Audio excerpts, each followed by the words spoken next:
Well, it's transfer deadline day in the Premier League after a pretty average start to the season. We're trying to take advantage of these difficult games before the Champions League group stage starts. But luckily, we've got a fairly fortunate draw in that. We might have also found an elusive left back.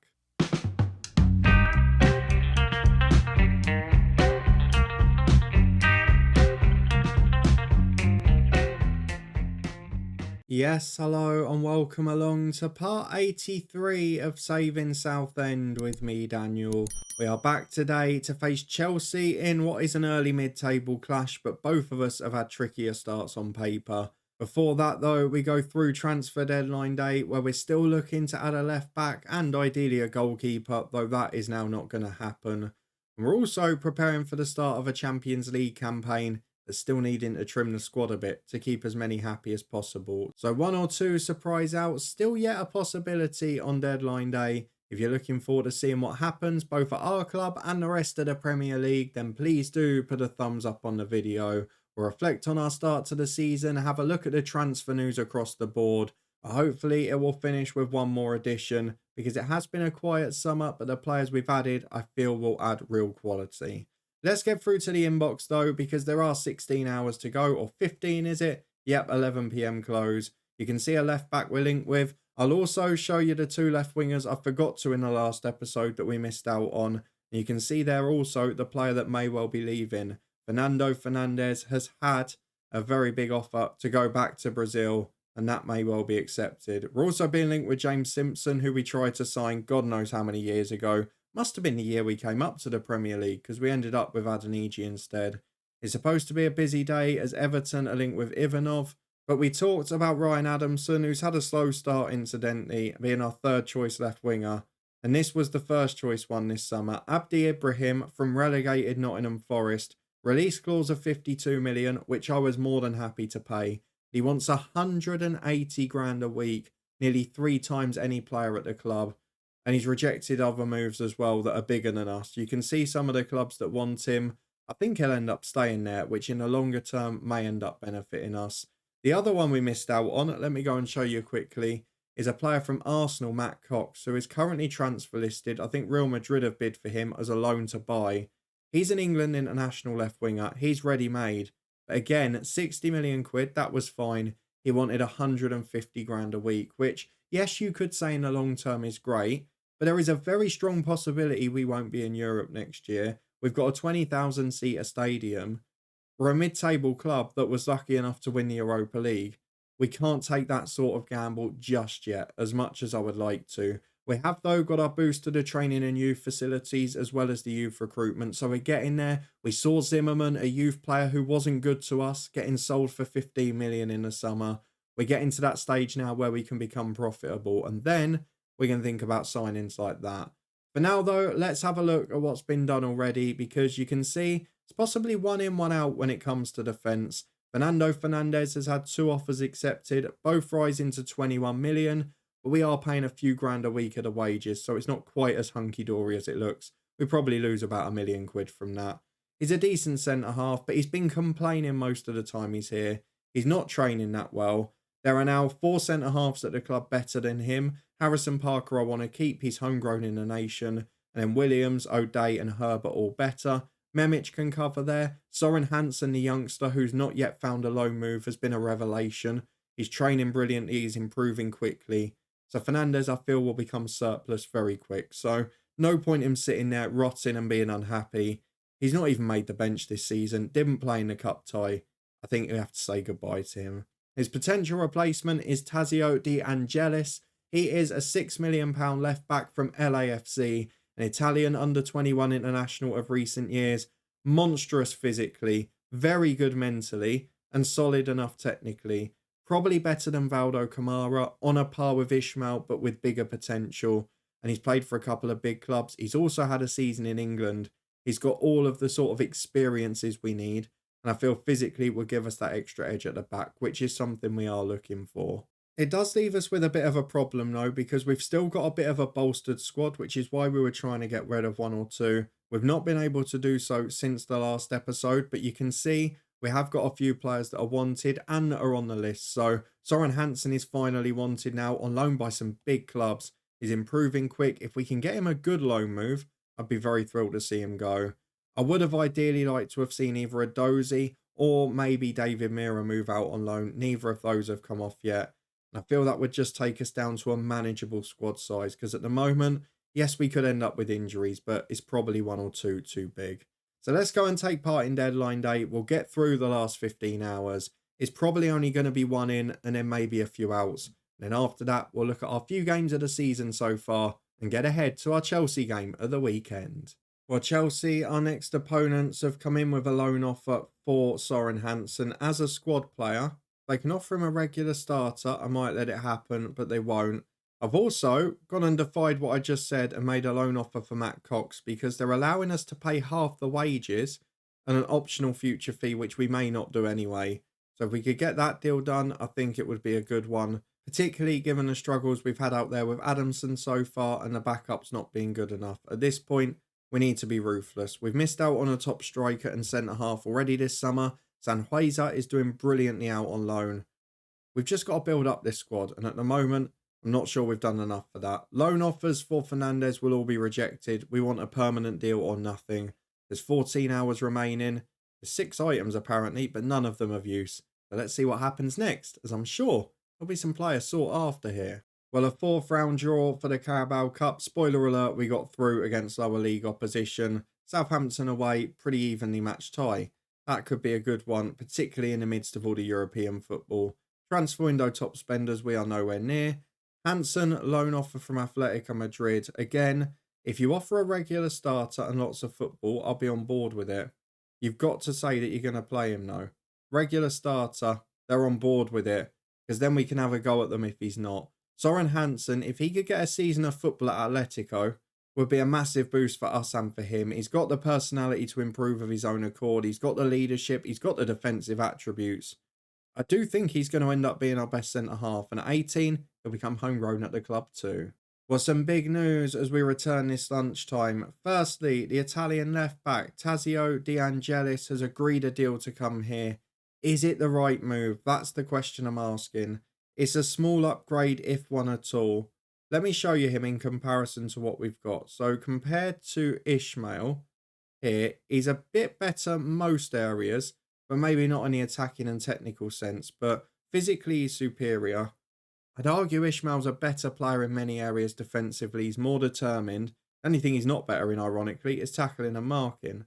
If we compare him instead to the other left-back, Valdo Kamara, because we are about improving the squad here, again, you can see he's better physically, he's better mentally for the most part, but the determination isn't better. And some of the technical stuff, bar defensively, isn't. I don't know whether it's the right move. Soren Hansen going out on loan to Atletico definitely is. Is this guy an upgrade? Because we are at a position where we're starting to hoard players in certain areas. And if I look out on loan, in fact, this is probably the better way to do it. We go to our loan deals. Rick George is out on loan at the minute. Is he much better than Rick George? This is the big question we've got to ask, because we don't just want to hoard players of a similar ability. Let's get him up here. Right, Angelis is better technically and physically, but mentally he's probably second best there as well. I'm really not sure that he's a big upgrade here. I'm not sure it's the right move for us now. We probably needed to know whether we could loan out a Kamara, whether we could let go of an Ishmael, for example.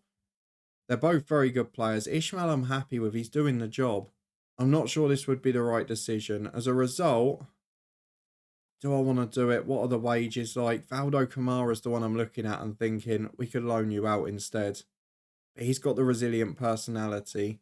And this guy, with respect to him, is a bit professional, but nothing more than that. I think I'm going to do it. I'm going to bring him in and I'm going to offer out Valdo Kamara on loan because we can't have too many players here. Let's offer him via the transfer room and see if we can get full wages for him. That could work out for both parties, but we're just going to go for it. I've got a hunch it's the right decision. 3-star ability, good player. Sam Ammo's going to welcome him. We look at the squad registration. We've got a maximum of 25 already, but that doesn't matter because Fernandes is about to leave. So that will then be the replacement naturally there. Not sure we'll be able to register them all in Europe, but we'll cross that bridge when we come to it. Matt Cox has rejected us for Real Madrid, so that is unsurprising to say the least. Rasmus Jensen could leave Steve Tilson Park, possibly. If we look at the reports, he's rated better than Ishmael, and he's rated better than Valdo Kamara, who's not even on that page. The one I'm looking for, really, is an offer for Baranda. We've got Saudi clubs interested. If we could get big money for one of our average fullbacks when they're in form, that would be the best bit of news, really. So I think that's the one we hope for. Mira is now wanted as well by Bodo Glint. Just keeping an eye on them because they want him on a transfer. We'll see if we get an offer for loan. If not, we might offer him out for money permanently. We signed him for 5 million last January. We might get a bit more back. Even if we make our money back, it's not a problem. Let's get through the final 10 hours. One new signing in, one youngster out on loan, and probably, I would say, 2 more to leave the club yet. Well, no offers for Sam Adozi, who's not interested in going to other clubs. He only signed a new deal back in April or May. Mirado has got an offer from Bodo Glint, who they're not offering to pay his wages, but is it almost better for us that he has a great year out there, plays in Europe, does really well, and then we get our money back? I almost think that's a little bit of a hit worth taking. Not having the unhappiness in the squad is probably better as well. We don't know how he'll react to not playing. Adozi, we saw last season, is fine with it. And that leaves us with a squad that we can probably manage again, providing we lose one fullback. We've got Asensio, we've got Baranda, and we've got Kamara. But Asensio can also be a 5th midfielder. So I don't think it's the worst. If Fernandes and Mira go, I think we'll be all right this year. Well, I'm a bit concerned with an hour to go because I don't know when the window's shut for the other clubs. So Fernandes is looking at a move to Brazil. Their window doesn't shut straight away. Bodo Glint, I think, have got another day still. So that's probably why we're not seeing action. But the worst thing would be if they stayed long term because one of them can't be registered anyway. And it would leave us with a slightly bigger squad than needed. And probably a few morale issues as well. The Saudi window we know is still open. We'll keep an eye on interest for Baranda too. 1 hour remaining. I think for this day, that's probably about it. And there we go. So far, it's been 1 in, 1 out on deadline day as the promising young centre-half Soren Janssen goes to get football. Soren Hansen even goes to get football at Atletico Madrid. We've also managed to bring in a left-back. And now we're just trying to trim the squad a little. There are 2 deals pending, which we'll keep an eye on. And I'll update you, of course, if there's any news before the weekend. But now, we've not got the lowest wage bill in the league at last. It's 3rd from bottom after Palace and Reading, 2 of the promoted clubs. But when you look at the fact that we've been mid-table last season, it's just about Europe, really. If we can sneak into the Europa Conference League via the league, then we don't have to worry moving forward. But until we become that side regularly, we're not going to be able to do much more. We've got 24 players out, which is a record. We've only actually bought 4 in this summer. But O'Day, Adamson, Memic and De Angelis, all players that improve the first team squad. No messing about with youngsters this year. We got a few of them in January. And a couple of our panic buys last year, they didn't really work out. So another year where we bought in money at a good rate as well. Hopefully that will pay dividends. But for now, we look ahead to the football side of the episode. Big game against Chelsea at the weekend. Let's see how we've started the season. And my attempts to be better defensively have not yet been too successful. We drew 0-0 on the opening day away at Southampton. Jude Sadler was phenomenal. Herbert played well, but was a bit of a hangover from the Barcelona game on the Wednesday, which you saw in the last episode. We did, though, get a brilliant comeback victory against Arsenal. We were 2 down in 15 minutes. Robertson, their star striker, and Declan Rice still going strong. Herbert then scored from a corner. Joe Wills in the second half, phenomenal. Sam Ammo came on, changed the game. He played off the right, ironically, at first. And we just looked brilliant. So, fantastic performance there. A 4-3 defeat at United, where I actually went to the back 5. Tried to be a little more solid. Didn't work out, as you can see. Bernberg picked up a knock, but Parker, Yucalano and Harrison all scored. And again, we looked okay. Still got a couple of players settling in. Still got a few little tactical adaptations to make. But against Charlton in the Carabao Cup, some of the young boys did really well. Both strikers got goals. Mauricio 2, Jensen 3. Assists for both of those as well. Caljo had a good game in goal. Takatsuka and Sam Ammo were brilliant. And Emir Williams is gradually finding his footing again after spending most of the second half of last year out injured. So good positive signs overall for the squad. And now the fixtures come thick and fast. And in the Champions League, I would argue we've got pretty lucky as debutants. Yes, we won the Europa League. We're in a good position in the coefficient, but we probably didn't deserve this because Sturm Graz at home, I would argue we're favourites for. PSV away, we've got a great opportunity. Milan at home's a big game, but not impossible. Bayern away, our head coach club, probably is. Dinamo away, not the worst tie in the world. They're ranked about 90th in the coefficients. Besiktas at home, we know Turkish sides don't travel well. I'm pretty sure we played them in the Europa last year and beat them 8-0, didn't we? Now I come to think of it. Where is it? Yeah, we did. We've got a side we beat 8-0 in the Europa last year in the Champions League. That shows that we've been fortunate. The last two games aren't easy. Leipzig away, Juve at home. But bar Bayern, I'd argue we've avoided all of the monsters of Europe. Juve and Milan, two big Italian sides, but Italy's not done that well in this save. We've actually probably got in Besiktas, Dinamo, Sturm Graz and PSV. Four winnable games that we'd arguably be favourites for, which I didn't expect in our first year. Through to the weekend against Chelsea though, because for now, that's the most important game. Well, fitness test time as the attention is back on the football, and unfortunately, Joaquin Jimenez has not quite made this game. Takatsuka okay for the bench, I suspect. Memic not too bad, but he's not started that well. I think our newer signing's just taking a while to adapt, but let's go and get through the tactical meeting, see how we get on here.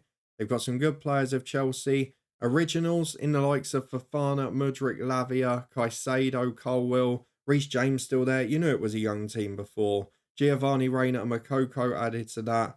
And they've got Lunin in goal as well. It's a pretty good side, isn't it? Let's go and see the changes made though, because we're recommended full rotation from the cup match. Let's see the 11 our assistant picked, and then we'll go and pick our 11 for this one. I'm imagining it's not going to be that different. Maybe one or two in defence we've got to make a decision on. Herbert is definitely going to start, but will it be Williams or O'Day alongside him? O'Day's not been the best. Parker has struggled a bit for fitness so far this year after that pre-season injury. So I'm having to adjust things a little. Sam Ammo, you could argue, has earned a start after Adamson's had a poor few games. So I'm going to give him a first start of the season in the league. And I'm also going to leave Ivanov and Wills up front, despite the fact they've not been in the best of form. De Angelis, our new signing, will come onto the bench. He will replace, I think, Asensio. Miranda's going to be on there as well. We don't need two centre-halves. Parker, you can have the day off because you've struggled with fatigue. We're not going to put Fernandes on there either. Why on earth did they have Fernandes on the bench? That's a very strange decision. Takazuka, Harrison, Adamson.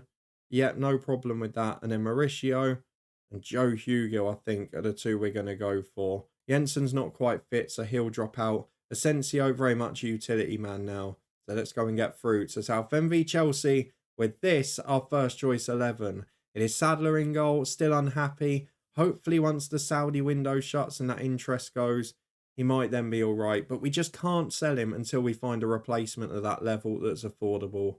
Memic and Ismail, the fullbacks, with Herbert and O'Day centre-half. We've got Sam Ammo and Yukalano out wide with Berek and Bernberg in the middle. And then Wills and Ivanov, the big two up front. Both had a poor game last time, playing on their own up top. But generally, we've done pretty well this season when the two have been together. Let's hope we can do the same today. Maybe not give our opponents a 2-goal head start for once, as Gennaro Gattuso's side have made 6 changes from the cup. They've got a couple of good players on the bench as well. One Enzo Fernandez still going strong, and Vanderson there as well. So let's go and say our home form is important. Go out there and make it count. Jude Sadler, not happy in the dressing room, but I need him to deliver on the pitch. Well, it's been all Chelsea at the start here, and with 15 gone, we've tried to encourage the lads, but it's the visitors that are on the front foot, trying to avoid giving away these head starts again. But Mudryk is in, and he's missed a sitter. I thought he was offside, which wasn't given. Look at Sheffield United go as well. Curtis Jones, Jeremy Doku, they've got a decent side, haven't they? They're beating United at home. And I think that's the problem at the moment. With the difficult start we've got, with Europe combining with our more easy games on paper, and then the fact that some of those sides in the middle have really improved, I just feel this is going to be a tricky year for us here. We've not played well in the first half, but we're still in the game. And we've got legs fresh enough. Against Sturm Graz in midweek, I'm hoping we can rest a few and still win. Almost treat it as a Europa game. I'm going to say we've not created enough. Now get yourselves fired up and produce a second half performance, something we have been good at so far this year. But despite me saying that, it's famous last words because Chelsea are on the front foot from right back with James. Into Lavia with a 1-2, deflects to Reina and over. That's pretty fortunate. Herbert didn't deal with that at all. But it's over the bar on the rebound, and now we've got a free kick. We're yet to have a shot on target. It's bobbled around to Ishmael, though. I nearly called him Valerian again. Well, it's a good job we kept him, isn't it? Cameron Ishmael on the volley from the edge of the box. He has not scored a goal like that for me before, I don't think. He's been here a number of years. He's been a great servant. But that is the first true moment of absolute magic he has ever produced in front of goal. A stunning finish, our only shot on target. With 25 to go, we're undeservedly 1-0 up. Now, let's look at changes we can make. Berek is on a yellow card, so Harrison will replace him.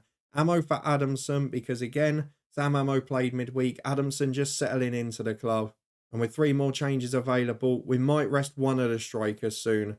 Just so we've got an option in midweek if we need it, but that's appalling. Ishmael produces a moment of magic to put us ahead, and then literally throws it to them to try and set up the equaliser. It's a great save from Jude Sadler, who, he might be unhappy, he might be causing problems in the dressing room.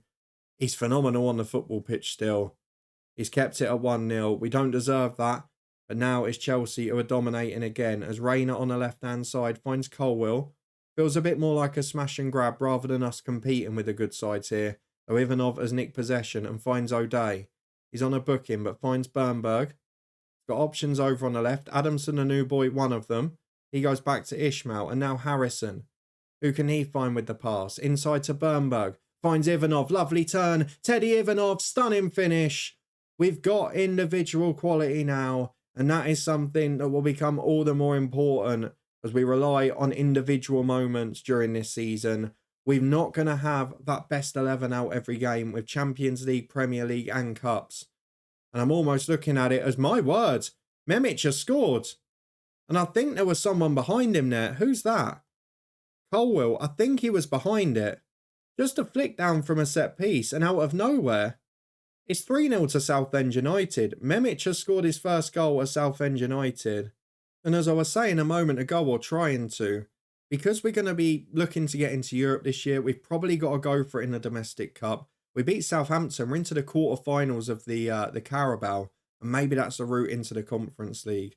I'm going to give Joe Wills 15 minutes off. Hugill, not in the European squad, as was the same in the European group stages last year. So he'll get 15 here. Yokolano off for Takatsuka, who's building fitness. And I was going to do Memic, but he looks confident now. Could I do Ishmael for the new boy later on? No, I'm going to bring Baranda on. It might yet be his last appearance. So, Memic, well done. You've got your first goal. Now have a little rest till midweek. We've got 5 minutes remaining. And not only would a clean sheet be a bonus here. I mean, look at the stats. Chelsea 2.5 expected goals. We've not even got one. We'd scored from all of our first 3 shots on target. And in stoppage time, we're 3-0 up. Completely against the run of this game. It's been all Chelsea. And now Hugill was trying to make it 4. But he's given it away to Makoko. Harrison wins it back though for Bernberg. Ivanov plays wide to Takatsuka. And because at 2, Chelsea have had to open up. We've now had space in behind as well. But this is the most unjust victory we'll have in a long time. And it's been an absolute mauling by the looks of the scoreline. Unfortunately though, we've been second best throughout. And that's a habit that we can't continue to have this season. Ishmael misses his challenge. Oh, I really want to keep the clean sheet. And we do, because Sadler... What a save that is. Tips it wide. O'Day might have got a flick on it as well. Makes the save even harder. He's found a way to get it out of the net. James has got the corner. It's still 3-0. And he's headed away well by Bernberg. 15 seconds remaining. Can we get that second clean sheet of the year? Jacko picks the ball in the middle. Wide to Pacho. Chance to run into the box. No, don't do it to me. Well defended Baranda. Forced him wide. And won the tackle as well. Out to Bernberg. Brilliant defending. And that should be just about it. A 3-0 victory that could not be less reflective of a game if it tried. Individual glory from Cameron Ishmael. A wonderful goal. Ivanov and Memic got one apiece as well. That is a day that we'll remember for a long time. And probably not always just for the right reasons, because it was not a good performance. 7 points out of 4 though, given the games we've started with, I'm thrilled with. Wonder Kid Bernberg with a couple of big assists. Very happy with how he's getting on. If we go and have a look at the schedule now, we can focus on big games in both competitions. What I want to do is try and show you some Champions League football while also getting the biggest games in. And I think my two choices to come back are either Milan and Spurs at home or Bayern and City. And I think, look, if we're being realistic, I know we're more likely to see 2 defeats, but I think we might win the home games. So unless we have a real struggling start in the next month or so, we're going to wait all the way till City and Bayern. Yes, probably 2 pummelings, but we'll play our head coach team, which will be fun. We'll see how they compare. Have they got more than 12 players in this save? And of course, we'll also get to see ourselves against the very best, which will probably go badly, but is what we've got to use as a yardstick. If it goes wrong in the next month, we'll come back for Milan and Spurs instead.